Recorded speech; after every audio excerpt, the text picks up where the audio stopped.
Welcome back to the Always Right podcast. We have a special Halloween edition today. Yeah, I'm getting it on my notes right now so I can read it. No, I did read it this morning. I swear to you. I swear. Because this is a Halloween edition, and I was like, why aren't we talking about our favorite Halloween books? Why are we getting so in depth with Echoes of Authors Past? I was like, wait a minute. We just did a Halloween edition. And then I realized we've been doing this podcast for over a year, which we've already said that, but I'm like, it's just blowing my mind that I feel like we need to do one on our favorite, Steve, because I feel like I just talked to you about Stephen King, and that's forever ago. Yes. And here when we like kind of brainstormed doing this podcast, we were like, will we have enough episodes? Will we have enough ideas? And sometimes when you think, and I know you think this because I can feel you, you're like, I don't think we're going to have very many episodes. I'm like, oh, but we got this, this, and this. And then you're like, oh, yeah, and then we could do this and this. Well, even this morning I said we need to do one on journaling. That's why I love running ideas by you. It's like, hey, I got a journal for my vocal workout. There's this workout. And you're like, hey, we need to talk about apps for text-to-speech to pull in for journaling and all that. And it's like, wow, yes, I don't think we'll ever run out of ideas. So because we don't run out of ideas for books, so why would we run out of topics to talk about? This is true. So again, this is a Halloween edition. Echoes of Authors Past. Ethos of Your Authors ethos, Past. darling. Ethos of Authors Past. Oh, that's funny. And I got my dark, sultry voice for this episode. So that's Which Batman. you heard me last week. This is better. I should have. I canceled last week because I was busy doing things, and you texted like, "Hear my voice. It's a good thing we didn't do it. Should have done it because that would have been cool." Yes, and then you called me thinking I wanted to talk with his voice, and I'm like, "You just want to hear it in person." All right. So, anyways, I was so flustered that I didn't realize it's been a year since that. I went to brush my teeth this morning, and my skin's really bad. I have skin disease. So I had A&D ointment. I was doing something because my fingers are splitting. We're getting cold. And I was rolling it up like a tube of toothpaste because I was about out. Oh. And my toothbrush was laying there. And I didn't do it. But I was like, wait a minute. That's not for my teeth. No. So, and here we are. They make them shiny. Like them shining bright. And you're like, all right, yes. Halloween edition, but we're doing our new segments that we started. We've done one of these, and this is going to be our second installment of Echoes of Authors Past. Yeah, these are interesting. Now you're pouring your water into a glass and not drinking it straight from the jug? I'm trying to be a little civilized. Better. Yeah, kind of, not really. Anyways, I like these because the details that you dig up, just like we were discussing 3 authors today. In this first one, I had no idea that Horace Walpole. Horace Walpole. Okay, had no idea. I always thought it was Mary Shelley.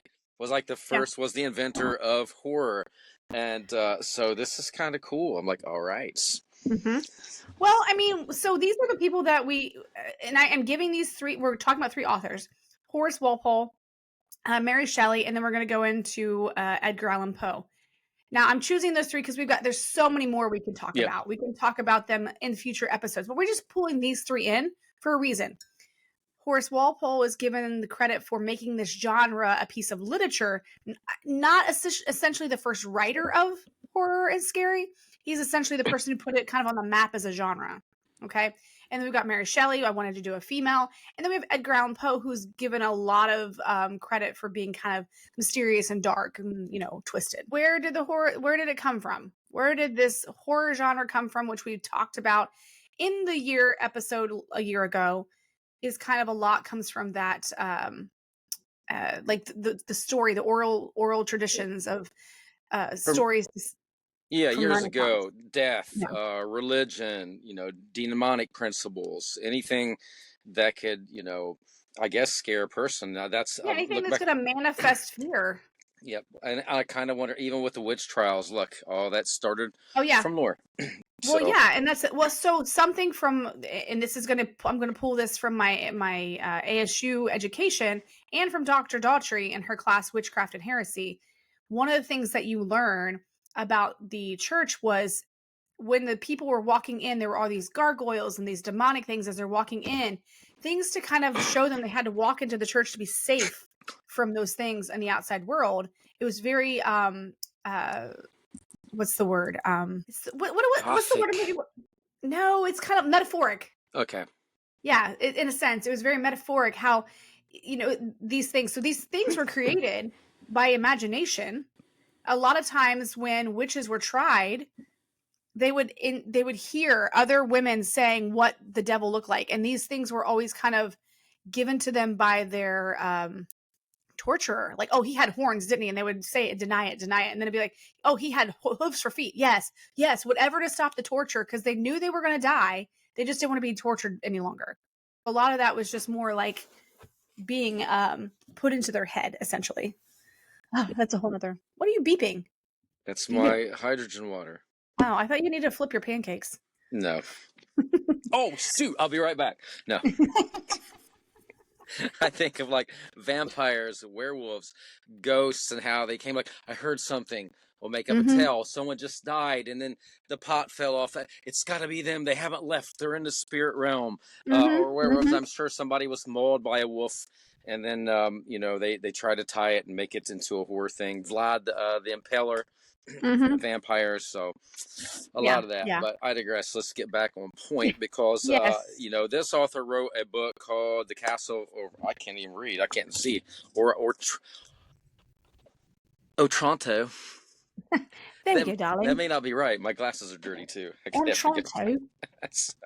So this book was published in 1764 and considered a Gothic novel, which laid the groundwork, of course, for that. So this is a tale. That's what it's considered because of the time, the style of architecture and the time. But as I read this, because I went through and read this, I feel like, and I put this in notes, I feel like it's more like almost like a paranormal fantasy. I mean, I didn't read it, but taking your notes and seeing like the tragic death of the son, and then the father is married. He decides to marry the bride to be. Well, he doesn't actually marry the bride. So okay, yeah, because that's his decision. Yeah. But then the curse is upon the family, and there's curses. Yeah, there's curses. Which I mean, there's curses, but there's a lot of like imagery and ghost type action happening, and this awful father, he wants to get his son married because he's basically gonna die. He's got this illness. But it's more of like a sci-fi fantasy because there's a lot of intermixing of some of the Gothic stuff and the curses and the ghosts and things like that. But at the time, it may have been scary. It may have been considered very scary, and this guy put this on the map as being that type of genre. He kind of set the groundwork for some of the more darker works that we're familiar with. Because everybody else is like, that's a good book. Now hold my beer because we're going to get really scary. Yeah. Oh gosh, my notes. I'm reading my phone where I keep the tabbing over more and more about a subject. It's like so long. I know. That's why I got to turn it horizontal. I was like, it was one vertical line, like Borton in September. I was like, what in the world? Yes. Flip it to landscape. It'll fix it. All right, let's talk about Horace himself. He was born September 24th of 1770. His parents were Sir Robert Walpole and Catherine Walpole, an English writer, historian, and politician who's best known for pioneering this Gothic novel. This genre of horror. But he was the youngest son, and I actually put in some of his siblings because there was something about they lost a couple of their kids, which was very common back then. But he had 5 other siblings, and one of them, she married someone named Charles Churchill, a military officer and politician. But I went down another rabbit hole. This is not related to Winston Churchill. Yeah, so I didn't realize there's different elite groups of Churchills in that area, and he was not a part of this one. He was a part of the another group that was like of dukes and like all these kind of things. But that's kind of cool. But anyways, his youngest son, or not his youngest son, the youngest. What am I saying here? I'll have to delete this part where I'm having a brain fart. I love it. I think you need to leave it in there. I know Edward Walpole. It's in there. One of his sons was a politician. Well, yeah, but the dad was one of the prime ministers. Walpole's dad. I cannot. What the flip? His dad was one of the prime ministers of Great Britain. Is what I was trying to say. Yeah. So Anyway. I know it's funny how you see a family, because I could see like his sisters dying, because he had another sister, who died young, Mary, and so to me it feels like this kind of influenced his story, Yeah. with the Well, young. his sister Mary and Catherine both died young. Yep. Apart from his literary contributions, he was also known for his correspondence between like the social and political landscape, which I feel like a lot of men were. It was almost like that was kind of a thing. If you weren't a military person per se, you were more into the social aspects of politicians. There wasn't much other for them to do in that 18th century England. Unless you were a farmer. Right, he never married.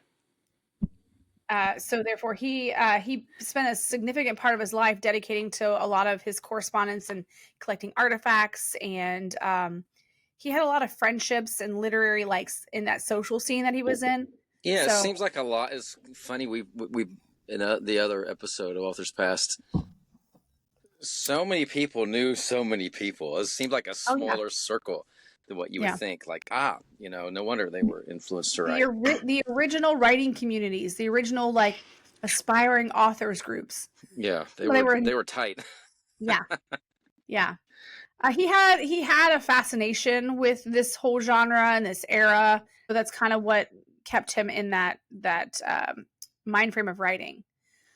He died in March of 1797, which is, I think, the same year when he died was the last time that group of like earls, because they were earls of Orford, his family, and that year when he died, his genealogy of like his direct line through his dad, his oldest brother, like they no longer had the Earl of that Orford, and then like his cousins had to take up the reign like 2 or 3 more times. It's like weird. I don't know. It's all that politics of queens and earls and dukes. I would love to find a description, because he had that place called Strawberry Hill, and his house was like all Gothic, like a villa. And I'm like, first thing I think of was like Addams Family or something, which I know it's not what it was, but like, what were some of his artifacts? I'm sure it would look really cool. Well, it probably would look like a lot of things we have collected in the backdrop of our scenes. Yep, it's true. And like some books and like different things like that. But when I think of Strawberry Hill, I think it's so pleasant and nice. I'm not thinking Gothic, but apparently it was a very Gothic looking place. It kind of had that whole Addams Family feel for it. Yep, I dig it. Yes. Every year, my wife's like, we got to go to Salem. We got to go to Salem just to look at that type of architecture. Yes. So, all right. Well, there's, like I said, there's not much on him as far as tried to look up some fun facts about him. There wasn't a lot because, like, again, he didn't have kids. He wasn't married. He was in the social scene. But other than that, there wasn't a ton other than his work. All right. Now on to Mary Shelley. My favorite Mary of the 3. Shelley. Yes. And I've got Mary Shelley right here. Yes, and just for those watching, Frankenstein is not the monster. Yes. For once in your life, get it right. I feel like that's been out there long enough that people, for the most part, are getting that right. I hope so. It even drove me nuts as a teenager. But I mean, I guess people are like, oh, I'm going to be Frankenstein, but they dress up as the monster. I'm like, you're just the Frankenstein. Monster. Have you ever watched Frankenweenie? I've heard of it, but I haven't watched it. Yeah. But the one comedy, I can't remember, Son of Frankenstein, or it had a couple comedians in it back in the late 70s. You know what I'm talking about? Oh, I can't. Now, I was born in the late 70s, Jamie. Oh, that's right. So, those of you watching this podcast, remind me what I'm talking about. Gene Wilder was in it. Oh, okay. Oh, that's I can't remember the name of it now. Oh, I think I know what you're talking about. I've seen. Yes. Is it black and white? Isn't it? Yes, and it's pronounced Frankenstein. Mm-hmm. That's the only thing I remember. Mm-hmm. All right. All right. So since she's your favorite, I'm going to let you lead this one. Well, I don't have my glasses on because they're dirty, but her name was Mary Wollstonecraft, and I'm sure I'm saying that wrong. Well, that was her birth name. Yes. She didn't have a pen name. But I know, because Mary Shelley is like a freaking perfect pen name, and this sounds like it'll be made up. It's great. So she was born Yeah. in 1759, died in 1797. She didn't live a long life. That sucks, but we just talked about how children died young. She was Hmm. a prominent feminist writer and philosopher, best known for her book, A Vindication of the That's her Rights. mother. That's her. Yeah, I'm getting ready to say, wait a minute, I'm reading this wrong. Yes, That's her. I was because like, this that's is her her mom. mom. Yeah, because I was reading your notes earlier. Don't take this out, because I love how I mess up like this. I This is what shocks me, because her dad was into writing too. But the fact that, I wonder, it's almost like back in the day, I felt like you were born into it. Your parents influenced you. My father Mhm. was an author in this, so she Well, was it let. still happens in a lot of cultures where it's my parents are doctors, so I have to be a doctor. Yeah. No, So again, let me start over again. This was her mother, which she didn't live long, because I don't think she lived much longer after Mary was born. no, she died after Mary was born. Yeah, so I mean, it's like, Yeah. wow. But she was an author herself, A Vindication of the Rights of Women, in which she advocated for women's education and equality. And I'm sure, like, if you've read Frankenstein, you can see it's very along those lines. Even though it's a horror Hmm. story, Hmm. she's greatly influenced by it. So even though Mary died shortly after Mary's birth, her legacy as a leading feminist, philosopher, and author impacted Mary's views on women's rights and education. Hey, I got that right, even though I read it earlier. I remembered that. We studied this in school. Her father was William Godwin, 1756 to 1836. He was a political philosopher, and he was a novelist as well. He's credited with founding modern philosophical anarchism. Anarchism, I can't even talk. His notable works include Political Justice and Things as They Are, or The Adventures of Caleb Williams. I really need to wear my glasses. Through him, Mary was exposed to radical ideas and discussions about politics, ethics, and society. And I mean, like I said, it greatly influenced her book, and rightly so. I'm happy. She Yeah. had several siblings. She had a half sister named Fanny M. Loy. I can't even read. Who was the daughter of her mother. Emily. Yeah, Imlay. See, I'm going to put on these dirty glasses. I can Yeah. see now, but it's just dirty. Uh, she was the daughter of her mother. Now, Fanny's father, American businessman Gilbert Imlay. Imlay, I did it again. That was her father. Mary. So I'm kind of confused about this. So I wonder if her mother was married and he Had passed a away. probably. Okay, because we get down here, there's some juicy stuff in a couple of these. I'm like, wait a minute, this is kind of Yeah. crazy. Yeah. Uh, Well, that's the thing. Yeah, they were ahead of their time for sure. Well, I mean, I think back when my mom was pregnant with me in 68, 69, and she's like, oh, you can't be that. We're going to burn. I'm like, man, they're getting it on back in the 1700s. And I was like, I'm reading your notes. I'm like, what? Hmm. So Mary also had a full brother named William. And additionally, she had a half brother named Charles, who was the son of William Godwin and his second wife, Mary Jane Claremont. He married two Marys. Oh, he did. Mary. He must have a thing. He's like, And he got his here's my daughter thing. Mary. Yeah. There's Mary, Mary, Mary. Mary. Yes. Fortunately, Mary lost Fanny and William at a young age, and her relationships with her siblings were complex and fraught with challenges. She had an unconventional upbringing, and she was heavily influenced, of course, by her parents' intellectual circles. And she was educated at home, and she had access to influential writers. And this is where I'm talking before. I'm like, wow. You mean I wish I had grown up with influential singers, from a young age, and doing this. Okay, but you say that, but here's the thing. You got to realize people back then didn't have the radio and the internet to where they can access some of these influential people. You have access to these people. You had records, you had 8 tracks. Yeah. So you Yeah, but I had mean, like, personal, like, they were there. I feel like I know what you're saying, but I'm like, there's all these people in the world, and it just seems like some of the authors we've discussed, like all these amazing authors who were published, were right around them, and these children were Mhm. listening to this author and grew up, and then they wrote an amazing book or a series of books. So, Yeah, but I so mean, I feel like back then to get the word out, those people were more in the public eye, because they wouldn't have been able. I mean, they couldn't sit at home and push their books out through Amazon and through social media. They had to be out in the world and putting themselves through these different social communities. so they had to get on that horse, literally. and go from Jamie, town to what are town. you doing to your screen? I'm not doing anything. I'm just excited. Your screen is jumping jacks. It's my iPad. Oh. Well, why are you shaking it? Oh, because I was getting excited in the table. All right. Gosh. Wait a minute. All right. So. Oh yeah, so Mary, she wrote a book when she was 10. I mean, I that know, was it's pretty crazy. ahead of her times. Hey, I know somebody else wrote a book even a younger age than that. Catherine's daughter. Mm-hmm. So, yeah, young authors go. Didn't we talk about this? So Jeff Rivera and I both did this too when we were kids because we were both in the tag program. Oh yes, yes, Mhm. yes. But Yeah. she wrote a book at 10 years old. It was titled "The Magic Instantane." Oh my gosh! Why did I put you in charge of reading? I don't know. I don't know what's wrong with me today. I'm too hyper. Today. Oh yeah. I mean, I don't know what's wrong with me in this lifetime. The story reflects her early interest in storytelling and imaginative narratives. Although the magic is not as well known as her later works, it marks the beginning of her writing journey. I love that. You know, you're writing at a young age, and it just grows. So she was an English novelist, best known for her groundbreaking work. You already know this: Frankenstein, or the Modern Prometheus. And you, like you said, that was not her pen name. That's cool. Mary Shelley. Well, Mary Shelley was her married name. Yeah, it was her married name, and I love it. But she was. Pause.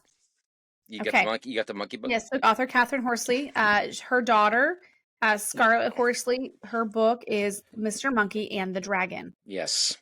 Yes. Very cute. Yeah, proud of her. She should probably. I know there's those companies that you can go to and have your image printed into a stuffed animal. She should have the monkey and the dragon made into merchandise. Oh, we need to text her later and tell her that. That is a brilliant idea. I have a couple of those. Yes, I have one every once in a while. So here's one really quick. Okay, I'll put it back down because you can't see it yet. It's not released. Oh, so you already know. But I already know, yeah. So again, she was born Mary Wollstonecraft Godwin and became known as Mary Shelley after marriage to the poet Percy Bysshe Shelley in 1816. Like attracts like. You know, and she had a pretty complex relationship with her father. I don't think she was too happy with Percy. You know, he disapproved of their union, which caused a big rift between them for many, many years. And I got to remember, is he the one, was it when she started dating him? Yeah, it's right here. He was married. So she started dating him when she was like 16. And that was 1814, and he was married. So I'm like, I'd like to know more details about that. But then eventually they eloped in France, and while their relationship was passionate, it was great. But they did have a lot of hardships, and they too had deaths of their own children. Yeah, so their children had passed. So here's the thing. So we talk about, I mean, you know, poets become poets or authors beget authors. But like if her parents had these, you know, relationships and stuff, I'm not really sure if it was like, you know, married and then dating and like all these things, but she's like, hey, it's fine. He's married. I'm going to have swingers. We got swingers. Oh no. Stop. No, but like apparently there was a love affair Mary Shelley was having. I try to dig up some dirt, you know, a little bit of stuff. Wait till we get to Edgar Allan Poe because I'm like, I'm not sure if I love this guy anymore. Yes. I'm not sure if I'm a big fan.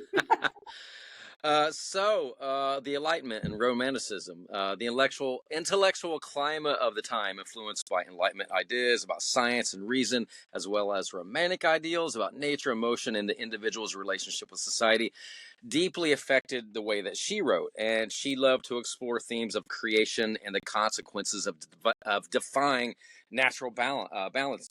What is wrong with me today? I'm telling you. I'm going to take over because I feel like you're in natural boundaries. You know what?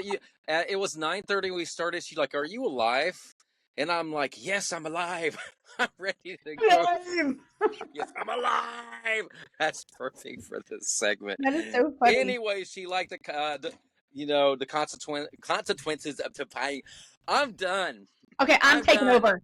I'm taking over. Yes, I'll say something in a minute. So just to recap, we are talking about the things of the period that were kind of her big inspiration for Frankenstein. Yes, the romanticism of the Enlightenment, you know, that he was talking about. But like also, if you think about her personal life, she experienced a lot of death. She experienced a lot of like subsequence of feelings of trying to want to have your loved one back. You know, that desire that brings something back to life that is dead. So the reanimation of life, which is kind of cool because she had all this in her mind, a lot of the romanticism, all things that are happening. Um, she had that spirit of travel and adventure for going throughout Europe. She traveled. Her travels provided this influence of area, seeing probably a lot of the Gothic stuff that may not have been exactly in her location. But it also helped her when she was trying to create imagery for um, the doctor in this, and seeing the different types of people. Yeah, and she was in the right time, born in the right time, because with the way scientific advancement was starting to happen, There's a and lot of experimentation. Yes, yeah, yes. so the ethical responsibility, which I guess don't cross over. I'm gonna have to give you a stabilization thing for your table I with your just, yeah, iPad. you know what? I got a way to do it. I had to get something else and lock it up, and I'll move it back, and Hang it from your ceiling so when I you're won't do that. pounding on the table, Then your it'll thing just like swing. I'll be swinging my hands in air, or the air will come on, and it'll start rocking back. But I'll just do this with it, so we'll be well, you good. already have ants in your pants. I do. All right. All right. All right, so let's talk about the summer of 1816. This actually is what brought to pass Yep. Frankenstein, which when I think of this itself should be a movie. This experience, like what brought it to pass, should be like this kind of a ghostly story of these writers getting together essentially, to produce, like, let's see who can write the best story. So it was the summer of 1816. Most notable influence was the summer she spent there and on the shores of Lake Geneva with her husband Percy and Lord Byron and some others. I'm assuming they were all kind of in the same social circle Click. of Yep. writers. Yeah. This is your swingers club you were talking about. I'm kidding. Exactly. Writing Swingers Club. Due to poor weather, they were confined indoors, leading them to discuss about science, philosophy, questions about life, and ghost stories. During this time, Byron proposed a contest to write the best ghost story, which prompted Mary to conceive her idea for Frankenstein.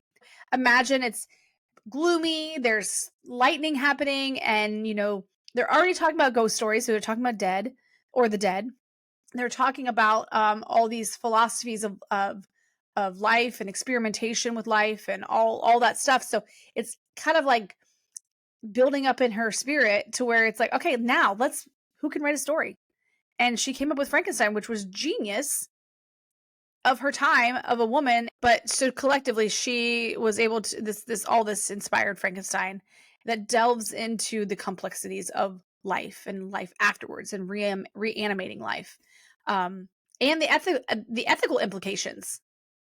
I mean, I feel like that was extremely ahead of her time because this monster was innocent, and yet people were looking at it as this monster and it had to die. It's this evil thing when all it was trying to do was the right thing, protect.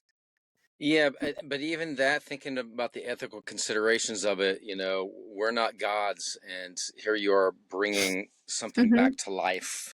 Mm-hmm. So, one of the best known horror books of all times. It's sad that I mean that was it's great that's her favorite book, but you would think she could have had a series of great books, and that was like really her peak, even though she continued to write and do novels Yeah, and essays. she wrote novels and essays and biographies after that, but for the most part of her life, so her husband, let's Yeah, talk about that. He died. 6 years after, yeah, after she Yeah, conceived he it. drowned. Yeah, and so she again lost. She struggled with this, and sadly, she struggled with financial challenges.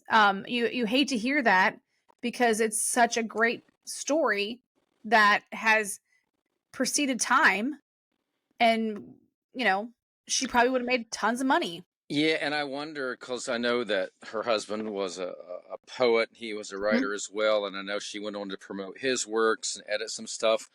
And I'm not saying this is the case, but I wonder if it was like, let's be honest, back then women authors weren't as prominent, which is bull. So Was that also helping to keep her financially afloat because people Well, knew this poetry? there were a lot of women writers, though. The problem was they weren't as well Received. They weren't like promoted as they should have been. right. Yes, because of but there were a lot of women who wrote that later their works were, Yeah, yeah, which is stupid. yeah, so stupid. Yep. So Mary Shelley spent her later years in the UK focusing on writing. She also did some editing, like you said, to her husband's poem and really sought to kind of promote his legacy. And so, anyways, so she promoted her husband's legacy, like I said, but then she ended up dying February 1st of 1851 at the age of 53. But I feel like a very full life for 53. Like the Oh, things that, absolutely. yeah. But Go ahead. freaks me out though, because I'm 54. I got a lot to write still. Yeah. All right, and I need to get started on it, which we'll talk about in another episode.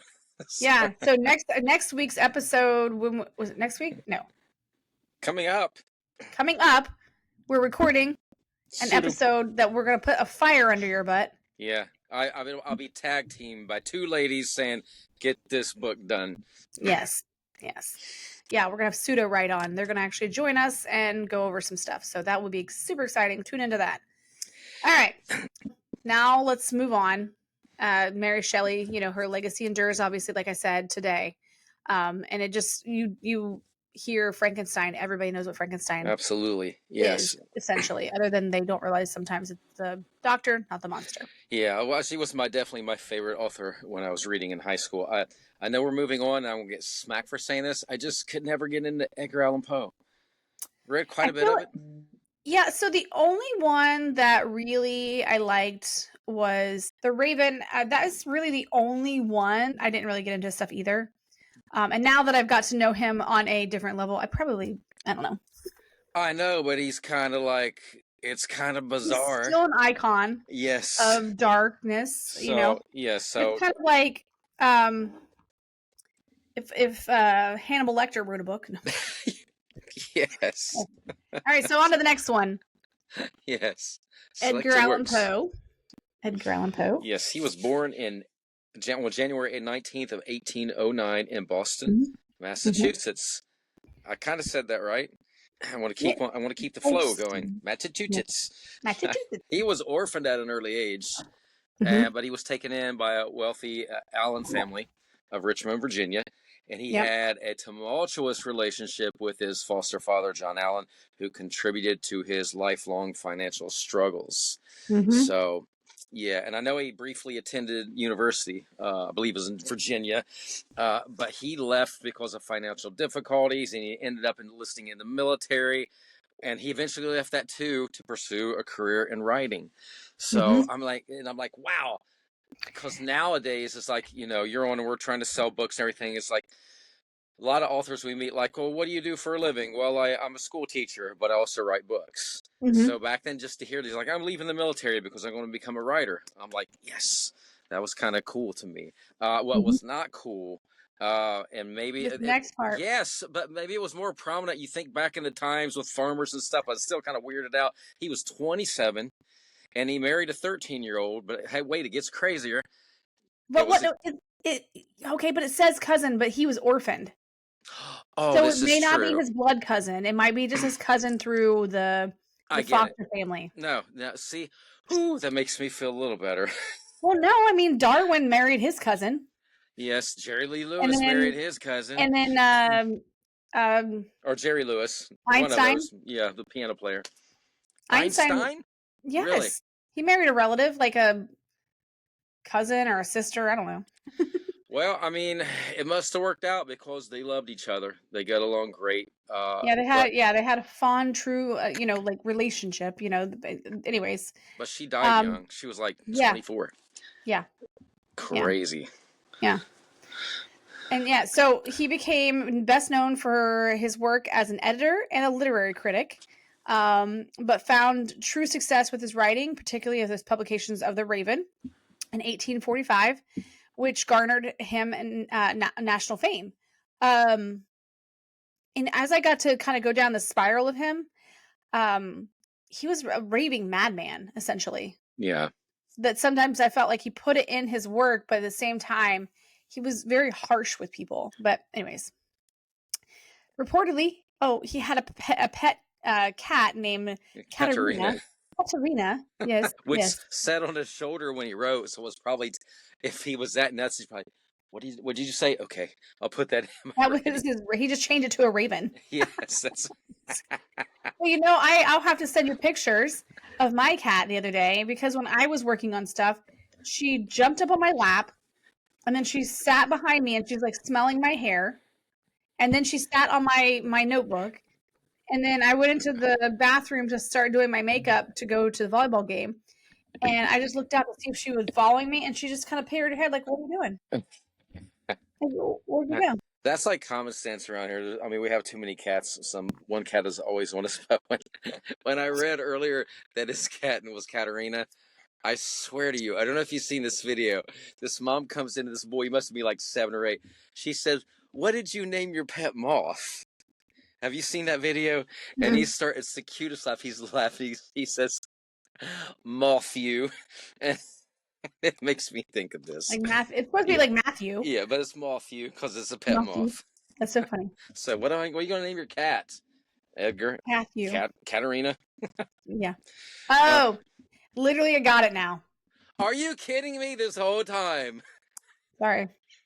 I was like, I don't know where you're going with this. Katerina, Matthew.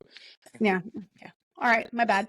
I was going along the lines of Catherine or something like that. Anyways, I got it now. I'm on point. All right. His work explores a lot of death, madness. Like I said, I feel like he was kind of a raging madman in his head, and the supernatural, exemplifying his mastery of like this Gothic horror genre. He was born in 1809. So this was only like maybe, how many years difference was that from Horace when he kind of established this? So that was 18. Sorry, go ahead. Oh, no, okay, Horace. No, he was in the 1700s though, right? 1764. So Okay. this is essentially only 40 years later. Yeah. Yeah, this is only 40 years after Horace. And this is only 1816 was when she wrote that. Yep. He was alive, even though he was probably only 5. He was alive when Mary Shelley put this book out. And he probably read it. Probably. But he wasn't always, it wasn't always horror for him, because I know he did write some pieces that were like more comedy, more lighthearted. Yeah, he did more satirical stuff. Yep. Yeah. Which we don't typically remember. When you hear Edgar Allan Poe, you think of just the dark, the Raven, the Telltale Heart. You think of a lot of those different. Even thinking of Mary Shelley. Mary Shelley. This is the freaking podcast today. I need to relearn English. I don't remember her husband or anything, and when we're saying, hey, she's focused on his works, so he's remembered. Have no clue. Percy, yeah. But do you read poetry? No, I don't. I did write a poem. We may express it in another podcast in the future. Wow, the one thing I love that you put in here is he's credited with creating the first modern detective story, The Murders in the Rue Morgue. Features the detective C. Auguste Dupin, and his works in this genre laid the foundation for future writers like Arthur Conan Doyle. Did not know that. That is, I knew the book, Murders in the Rue Morgue, but I'm like, wow, did not even place that together. That's cool. Yeah, Poe had a strong interest. He has strong interest in cryptography that challenged the readers of this magazine. He'd be like, send me ciphers, send me your ciphers. And he claimed he could decode them. Maybe he could have decoded the Zodiac Killer. Could be. No, that was cool. Yeah. Despite his literary accomplishments, Poe led a life marked by poverty, personal loss, and struggle with alcoholism. Which seems to be a running theme of authors. What? I'm rubbing off on you. Yes. I don't know what it is today. Well, my voice isn't great, but at the same time, I'm like, I don't know. Sometimes my mind is 2 steps ahead and my eyeballs are 14 steps behind because I can't see anything anymore since I started writing. I remember talking with Daniel Middleton. He says, man, you better This is 15 years ago. So you better get some really good glasses if you're going to be on a computer all the time. You're going to ruin your eyesight. And You'll shoot your eye out. yes, little did I know. So now this is where I thought it'd get crazy because he died on October Yes. 7th, 1849 at the age of 40. Yeah, And under strange circumstances that. Yeah, I mean, like nobody knows because they found him and he was incoherent and he wasn't even wearing his own freaking clothes. Mm-hmm. So Which I wonder, like, how do you know those weren't his clothes? Were they women's clothes? Oh, maybe. Whose clothes was he wearing? So, I mean, I feel like back then clothes were pretty standard the way they looked. So if he was in poverty, he probably had a lower budget, obviously, for his clothing. Was he wearing something more high end, or was he wearing something that didn't match his gender of the time? Or was it not the right size? Was there like no way or was that's it too big? Yes. So Interesting. Yeah, of course people that's wonder. what I would have to figure that out myself as far as what the situation was. Oh, I'd love to know because the what you listed here.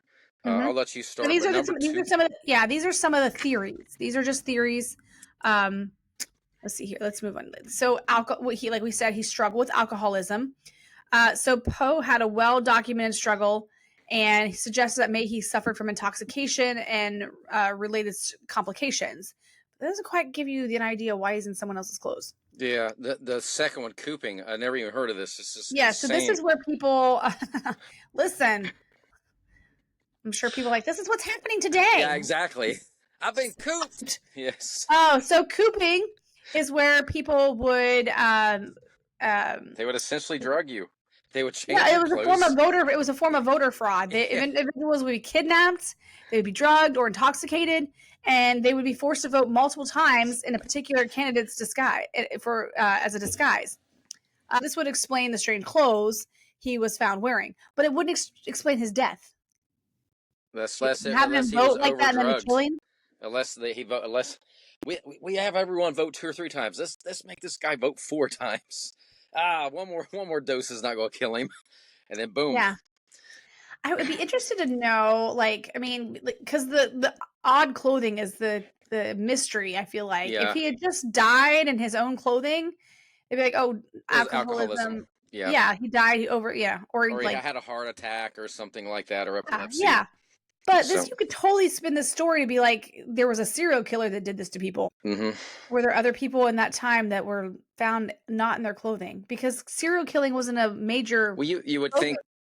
Well, I mean, but there were. If the people were doing cooping and they were drugged, I'm sure, but they didn't die. So could there have been a serial killer hidden among them that did that and used that as a cover up? I know this one study. This was a medical researcher in 1996 proposed that Poe might have died of rabies. But if you have rabies, you're going to be like, let me change my clothes. That's the only thing that really messes with me. And they may have symptoms that match, but it could have been the drug if he were drugged. It gave the same. Yeah, and he could have easily had diabetes back then, or who knows what kind of delirium he had. Violence. There's also a speculation that it may have been a violent attack or victimization due to a delicate health of his vulnerable state at that point. Yeah, but that would, like, if we knew more about the clothes, like you said, then we're like, oh, we know him of a certain type. Why is he like? I know he's not well off to do, but man, he's in rags. What is it? Those are not his clothes. We know him, and maybe the local police knew him. Maybe it was a smaller community and they knew of him, and he would never be caught dead in that. And it could have been, oh, we're going to rob him and take his clothes. Maybe next year we could start just an episode about Poe, even though whatever. Maybe we can start an episode of solving Poe's murder. That would be cool. We could do that in October next year. We're going to solve Poe's murder. Yes. So, okay. So I did find out he had his last words. His last words were reportedly, "Lord, help my poor soul," which led these words to be mysterious under the circumstances of his death. Yeah. So what did he do? Someone found out that he's into younger girls. Well, we already knew that. Yeah, I know. See, that one didn't go over my head like Katerina. So okay, whatever. Okay. Jump me all you want. This next one actually makes me mad, though. Honestly, even though he was crazy. So his literary rival, Rufus Wilmot Griswold, wrote a scathing obituary after his death, depicting Yes. him as a madman and a drunkard, which influenced public perception of Poe for many years. He also published a biography filled with many falsehoods. So I'm like, that does make me mad. Griswold, I Yeah. don't care how bad Poe was. I don't care if Yeah. he's nuts. Yeah. Poe was known for harsh but he was known for harsh and candid literary criticism. I'm not So surprised maybe he did he have a few deserved it. rivals. Yeah. He might have had a few rivals because of his attitude towards other authors. Write that down. Attitude. That's a new word. Attitude. Yeah. Attitude It's towards. attitude Towards. I inspired toward that because I can't talk today. So attitude. Yes, yeah, attitude. I am gonna write that one down. Attitudes. Which this earned him a lot of enemies, like I said. Yeah. So it's not surprising. So he accused Henry Wadsworth Longfellow of plagiarism. So, which we've talked about having potentially an attorney on here to talk about plagiarism, and how it applies to just in general writing and now AI. So, plagiarism and what became known as the Longfellow War. Specifically, Poe claimed that Longfellow had plagiarized the poem. The What is it? beleaguered city. Oh my gosh, the beleaguered city. Sounds. Oh, anyways. He argued that Longfellow's work was derived of German poets' work, among others. So he wasn't saying that he plagiarized his own work, like something that Poe had written. So Poe must have been very well read to know that, hey, your work is essentially plagiarizing this other German work. I mean, how crazy would that be? Because I would not know if someone plagiarized. And I know for a fact that there's one author that my daughter loves her work, and I don't want to bring up her name because I feel like I would be kind of like, I don't want to stir that pot. Yeah. But she kind of like she had a movie out of her book and she has so many books. I would love for the series to went on, but she was accused of plagiarism, copy pasting from Harry Potter, from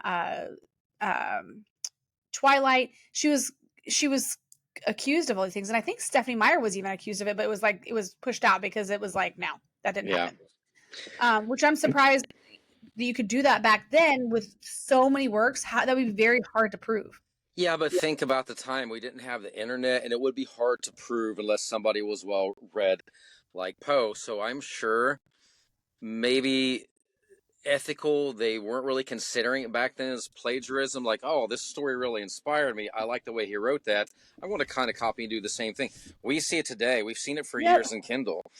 But I guess, but the thing is, literary historians, they say that they consider the allegations to be unfounded and reflect of Poet's complications of relationship with other writers, and his role as a critic. It wasn't that he really had founded any kind of legitimate reasons to go at Longfellow, but I don't know. Maybe it was just like it sounded like it. I don't know. I mean, at a certain time, and this is completely not in the same realm, but I personally feel like Darwin took credit for someone else's work because there was an Alfred Russell. Oh my gosh, his name just literally. Hold on, I have it right now. Well, I would say something, but it just slipped my mind. Oh, no. With Poe, thinking back to how he was an editor and he was a book critique, maybe he read way too into it. Maybe he got cocky with it. Oh, I've been a book critique for years now, a book critic, so, I Yeah, can... yeah, but sometimes throwing allegations, some people think, well, there has to be a reason for it. There must be truth to it. Sometimes people believe things even if it's said and they don't fact check it. Yeah, because honestly, throughout history, you're guilty until you're proven innocent. That's not. That's just how we look at it. It isn't the other way around as it should be. Yeah. So, Well, something, and this maybe not be a topic, but we could maybe talk about this. But so Alfred Russel Wallace, that is the guy who he had a fever dream, and when he was going with malaria when he was over in Asia, but he had a dream about natural selection, and he wrote to Darwin, and Darwin freaked out and wanted to publish it before this guy did. wow. But Darwin gave him credit, but Darwin was wealthy. Alfred Wallace was not. It was that whole time, like, did Wallace, just get a little bit of credit, but Darwin ended up getting like this guy, like some funds down the road or whatever. I don't know. It was this is just, Darwin Yep. gets so much credit, and it was really Alfred Russel Wallace Yeah. who came up with it first. Don't get me started on Tesla, but that's another story. Oh my gosh. Well, the original Tesla guy, Nikolai Tesla. Yes. Oh yeah. But that happened all the time. People that didn't have money would be taken advantage of. Like, Edison did this. Franklin did this. All those people did that. Like, oh, I have money, so I'm going to take your idea, and you have nothing. Yeah. I'll pay you 50 cents on the thousands. Anyways, okay, there was my little rant. Poe's legacy endures through his contributions to the development of American short stories, detective fiction, and the profound influence on American literature, which, again, Poe, there was a serial killer series, I don't know, it had Kevin Bacon in it. And they all were Edgar Allan Poe masks in the beginning of it. It was a serial killer, and he had a cult following, and everybody wore these masks, so you never knew who the person was that did the killing. But it was kind of cool. I liked it. I don't remember it. Now you have to find it and tell me. My husband would be able to remember it, or he'll look it up and whatever. Anyways, do you want to read your poem? Oh, are we doing it for now? All right. You could read yours, or we could do it. We could do it later when we'll do an episode purely on poetry. I think we should do one on poetry and break it down because my poem is slick. Not really. Yes. But today, even though today we're not filming it on the day, but the day that this airs is Halloween. What are your plans for Halloween? Are you dressing up? No, she's so busy. I'm so busy with everything I'm doing, but I feel really bad. You guys have costumes typically together, right? Yeah. So I've seen the one where you're a nerd and things. We probably have a dozen costumes in storage. I pulled all of our Halloween stuff out. My wife's a Halloween freak. We bought all these decorations 20 years ago. She sold a bunch. Bought a bunch again. She sold them. And then she said, I wish I would never sold them. I said, quit selling them. This year, I got her, we couldn't get the 12-foot skeleton, but I found her a 10-foot. She ordered an 8-foot, had a 6-foot, and then she bought another 10-foot thing. And we were going to put them out like a week and a half ago. They're so big that I needed to get like these stakes that would twirl in the ground to hold them in place. I ordered them on Amazon, just got them. And I'm like, I'm not going to put them up now. It's almost rude. Well, she's cool with it too. Okay. We're going to start next year because we're going to decorate like big time. We still have probably a 15, 20 totes full of Halloween decorations. We got Jason Voorhees, Michael Myers. We got everything. But I don't want to put up 3 or 4 skeletons outside and have to take them down a week later. So that's funny. So you're going to deny Diane dressing up just for the night? No, we can go wherever she wants, but she'll be like, I'm tired from work. So, whatever. Well, our girls, we are being the 3 little kids from Nightmare Before Christmas, and then my husband's being Jack, and I'm being Sally. That's cool. Yes, and we like to get like fun costumes. We're all dressing up. It'll be exciting. Yeah, we always do stupid stuff. Like the one year she dressed up as a kitty cat. She looked so cute. It's like, I don't know what the hell I'm going to be. And I found an orange jumpsuit with a big fake belly and fake teeth. And I was just like, it made no sense. But it was the last minute. She like said, runaway criminal? Yeah, and the kitty cat. Well, we usually try to correspond, my husband and I, because he'll usually be a pirate and I'll be a pirate. Or one year he did Batman and I was Catwoman, Michelle Pfeiffer version. Yeah, and we did Nerds one year, and she's always like me. I'm always a dork. She always looks cute as can be. So yes, okay, all right. Well, thank you for listening. Happy Halloween! But if you'd like to follow for more, you can go to the alwaysrightpodcast.com, or you can email us at alwaysrightpodcast@gmail.com. Ask us your questions, share us your stories. If you have a scary short story you'd like us to share next year, put it out there. We'll save it. If you have any questions, you can also email those to us. You can listen to us on Apple Music, Spotify, and on YouTube. And what am I missing? Am I missing something else? Yeah, when you email, make sure you address it to Karisa, because as of today, you can understand I can't pronounce any words. And if you think that's bad, wait till you read my texts or my messages. We had just discussed this when Suderite had watched one of our podcast episodes, and they reached out, and I'm writing, and I'm the type of person, everything's going so fast. Even I have my glasses on. I read it, checked again. If I don't read something at least 3 times, There'll be typos in it. The same thing when I'm posting on Instagram or something. I'm like, let me go ahead and post it. Let me read it again. Fix the typos I catch. Let me post again. Let me read it again. So, and you're like, hey, let me handle this. Because I don't understand the words coming out of your mouth or your fingertips. So, Well, today we've had an episode of our voices and our words not being great. But when yeah. I'm typing, I will run it through software to be like, okay, let's make this a little bit more professional. Well, it'd be better. I need to get me some non-scratch, non-dirty glasses. I'm always breaking glasses. Yeah, when you put your glasses on, literally they look like they're like dirty, so foggy. dirty. I can't clean them. My wife is always on me. What it is, I will literally go through a dozen to 20 glasses per year. I don't go get actual glasses because I will lose them. I will break them. Probably why? Because when you go get actual glasses, they have scratch resistance on them. Oh, maybe I should break down and do that someday. Yeah. I'm And afraid you I'm probably going will get the prescription that you actually need. Yeah, but then I'm going to break them. I'm going to lose them. I just like making up excuses. So. Yes, you are definitely. You should write a book of excuses. Yes. Why I haven't started writing Age of the Sigils, though I was supposed to start it 10 months ago. That'll be the name of my first book about that. All right. Thank you for listening. Happy Halloween. And I'm author Karisa DeLay. I'm author Jaime Vendera, and we'll see you in the next episode. All right. Always right.